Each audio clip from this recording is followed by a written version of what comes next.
Hello students, आज हम शुरू करने जा रहे हैं अपना क्लास 9th के साइंस का दूसरा चैप्टर, जिसका नाम है is matter around us pure. पिछले चैप्टर में हमने देखा था मैटर इन आवर सराउंडिंग्स। तो उसमें अपन ने ये जाना था कि अपने आसपास जो चीज़ें हैं वो मैटर हैं या नहीं। तो बेसिकली ये अपना दूसरा चैप्टर, इसमें हम जानेंगे कि जो अपने आसपास जो मैटर है वो उनमें से कौन से मैटर ऐसे हैं जो प्योर हैं और कौन से हैं जो इम्प्योर मैटर हैं या फिर जो मिक्स टाइप के मैटर होते हैं वो हैं। तो चलिए अपने चैप्टर में शुरू करते हैं। पहले हम जान लेते हैं प्योर सब्सटेंस के बारे में कि प्योर सब्सटेंस क्या होता है। A substance made up of only one type of particle and having fixed composition, उन्हें हम कहते हैं प्योर सब्सटेंस। कि ऐसे सब्सटेंस जो केवल एक टाइप ऑफ पार्टिकल से मिलके बने हो और उनका जिनका कंपोजिशन फिक्स हो, मतलब उनके अंदर केवल एक ही टाइप के पार्टिकल हो और वो एक फिक्स्ड प्रपोर्शन में हो, वो प्योर सब्सटेंस कहलाते हैं। फॉर एग्जांपल Au और H2O। Au मतलब होता है गोल्ड, गोल्ड का ये केमिकल नेम है Au। तो गोल्ड हो गया और H2O हो गया, ये सारे एक फिक्स्ड प्रपोर्शन में होते हैं और इनका जो है कंपोजिशन भी सेम होता है और इनके अंदर जो पार्टिकल होते हैं वो भी एक फिक्स्ड अमाउंट में होते हैं और सेम टाइप के पार्टिकल होते हैं। तो ये सारे अपने आ जाते हैं प्योर सब्सटेंस में। नेक्स्ट है मिक्सचर। मिक्सचर क्या होता है? फिजिकल कॉम्बिनेशन ऑफ टू और मोर सब्सटेंस। मिक्सचर में क्या होता है? दो या दो से अधिक सब्सटेंस जब फिजिकली मिला दिए जाते हैं तो वो मिक्सचर बन जाता है, तो उसको अपन मिक्सचर कहते हैं। For example air, soil. तो एयर क्या होता है? एयर के अंदर कई सारी गैसेस होती हैं, ऑक्सीजन, कार्बन डाइऑक्साइड और डस्ट पार्टिकल्स होते हैं, है ना। और सॉइल के अंदर भी डस्ट होता है, छोटे छोटे पार्टिकल्स होते हैं, सॉइल होती है। तो वो सारी चीज़ें मिलकर एक मिक्सचर बनाती है जिसमें कि फिजिकली कंबाइंड होते हैं कई सारे पार्टिकल्स और उनका प्रपोर्शन भी फिक्स नहीं होता है। प्योर सब्सटेंस में क्या होता है कि एक ही टाइप के पार्टिकल्स होते हैं और उनका प्रपोर्शन मतलब कंपोजिशन भी फिक्स होता है, इसलिए प्योर है। और मिक्सचर में जो है फिजिकली कंबाइंड है बट उनका ना तो प्रपोर्शन फिक्स है और ना ही उसमें एक टाइप के पार्टिकल हैं, तो वो इसलिए मिक्सचर कहते हैं। ओके, नेक्स्ट अपने पास से क्या है? थर्ड है टाइप ऑफ मिक्सचर। कि मिक्सचर जो होते हैं उनके क्या क्या टाइप होते हैं। तो दो टाइप के बेसिकली होते हैं, होमोजीनस मिक्सचर और हेट्रोजीनस मिक्सचर। होमोजीनस मिक्सचर में क्या होता है? यूनिफॉर्म कंपोजिशन होता है और हेट्रोजीनस में नॉन यूनिफॉर्म कंपोजिशन होता है। जो होमोजीनस में यूनिफॉर्म कंपोजिशन का मतलब कि जब कोई दो मिक्सचर को मिलाया जाता है तो वो एकदम प्रॉपर मिल जाते हैं, उन्हें फिर अपनी नेकेड आई से देख के बताना मुश्किल होता है कि वो जो है मिक्सचर हैं या प्योर सब्सटेंस हैं।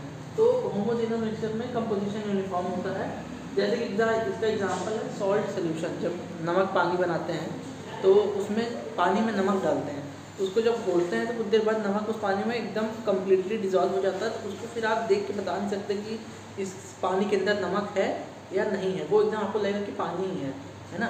तो उसमें कंपोजिशन यूनिफॉर्म है, तो वो सॉल्ट सोल्यूशन क्या है? होमोजीनस मिक्सचर है। और होमोजीनस मिक्सचर जो होता है उसके अंदर जो पार्टिकल्स होते हैं उनको आप बाहर से ऐसे देख के बता नहीं सकते कि उसके अंदर ये वाले पार्टिकल्स नमक के पार्टिकल्स और चीनी के पार्टिकल्स उस पानी में है या नहीं है। तो ये होमोजीनस मिक्सचर में आते हैं। और हेट्रोजीनस मिक्सचर जिसमें यूनिफॉर्म कंपोजिशन नहीं होता, उसका एग्जांपल है वाटर और सैंड। आप एक गिलास पानी लीजिए, उसमें थोड़ी सी सैंड डाल दीजिए, फिर कुछ देर बाद आप देखेंगे कि वो सैंड जो है वो गिलास के एकदम नीचे वाले हिस्से में जाके बैठ गई होती है और जो पानी होता है वो ऊपर तैर रहा होता है। तो इसका कंपोजिशन जो है वो यूनिफॉर्म नहीं है, दोनों अलग अलग दिख रहे हैं। और इसमें जो है हेट्रोजीनस में दोनों ये सैंड और वाटर दोनों अलग अलग आपको दिखाई देंगे, तो इससे ही पता चलता है कि ये हेट्रोजीनस है। तो ये अपना टाइप ऑफ मिक्सचर हो गया, दो टाइप का होता है जो कि। फोर्थ अपने पास सोल्यूशन। सोल्यूशन क्या होता है? अ होमोजीनस मिक्सचर ऑफ टू और मोर सब्सटेंस। जब दो और मोर सब्सटेंस को फिजिकली मिलाया जाता है एक होमोजीनस मिक्सचर के रूप में जिसमें कंपोजिशन सेम हो दोनों का, उसको अपन कहते हैं क्या? सोल्यूशन। अब सोल्यूशन के कुछ पार्ट्स होते हैं जैसे कि सल्यूट और सॉल्वेंट। तो सल्यूट क्या होता है? Substance that dissolve and solvent होता है वेयर सल्यूट डिजॉल्व। जैसे कि इसको एग्जांपल से समझते हैं, वही चीनी पानी वाला अपना एग्जांपल। तो आप पानी लेते हैं, पानी में आप चीनी डालते हैं, तो चीनी यहाँ पे सल्यूट है। क्यों? क्योंकि सब्सटेंस दैट डिजॉल्व, चीनी पानी में घुल रही है, डिजॉल्व हो रही है, तो चीनी यहाँ पे सल्यूट है। और सॉल्वेंट मतलब वेयर सल्यूट डिजॉल्व, मतलब जहाँ पे वो सल्यूट डिजॉल्व हो रहा है खुद।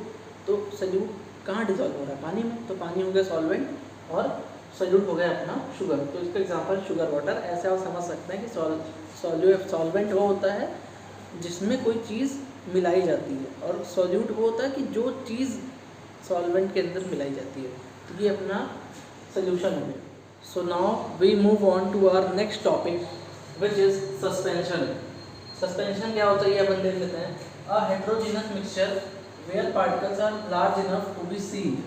सस्पेंशन क्या होता है? एक हेट्रोजीनस मिक्सचर होता है। हेट्रोजीनस मिक्सचर अभी हमने पढ़ा कि जिसका कंपोजिशन जो है यूनिफॉर्म नहीं होता और जिन्हें हम अपनी नेकेड आइज से देख सकते हैं, जिसके पार्टिकल्स अलग अलग होते हैं। तो सस्पेंशन क्या हेट्रोजीनस मिक्सचर है जहाँ पे पार्टिकल्स इतने बड़े बड़े होते हैं कि जिन्हें अपनी आँखों से देख सकते हैं, वो सस्पेंशन है। जिसका एग्जांपल है मडी वाटर। आप किसी पानी में रेत डाल दीजिए तो आपको रेत और वो पानी दोनों अलग अलग साथ में मतलब रहेंगे लेकिन अलग अलग आपको दिखाई देंगे, है ना, तो वो सस्पेंशन कहलाता है।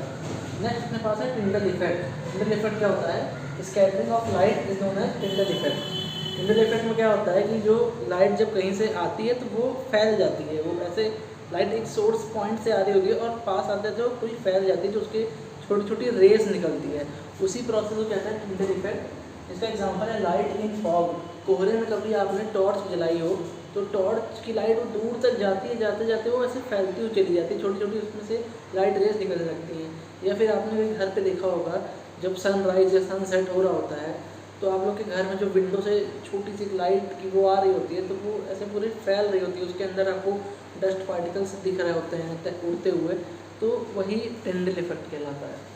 नेक्स्ट अपने पास है physical change. Actually physical change और ये केमिकल चेंज जो है, चेंज के अंदर के दो टाइप हैं कि चेंज के दो टाइप। तो चेंज क्या होता है ये हम लोग जान लेते हैं। चेंज मतलब होता है किसी भी सब्सटेंस का फिजिकल या केमिकल बेसिस पे चेंज होना, इसी को अपन चेंज कहते हैं, है ना।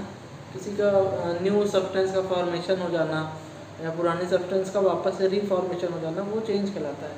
तो उसमें फिजिकल चेंज क्या होता है? No new substance form, usually reversible. तो इसको अपन एग्जांपल से समझते हैं, जैसे कि melting of ice and boiling of water. तो ये फिजिकल चेंज कैसे है? आइस जब मेल्ट होती है तो उसका कोई नया सब्सटेंस तो फॉर्म नहीं हो रहा है ना। आइस में क्या है? वाटर है, वो आइस गल गई, वाटर ही है वो, तो आइस से वो सॉलिड से लिक्विड फॉर्म में आ गया, बस इतना ही हुआ।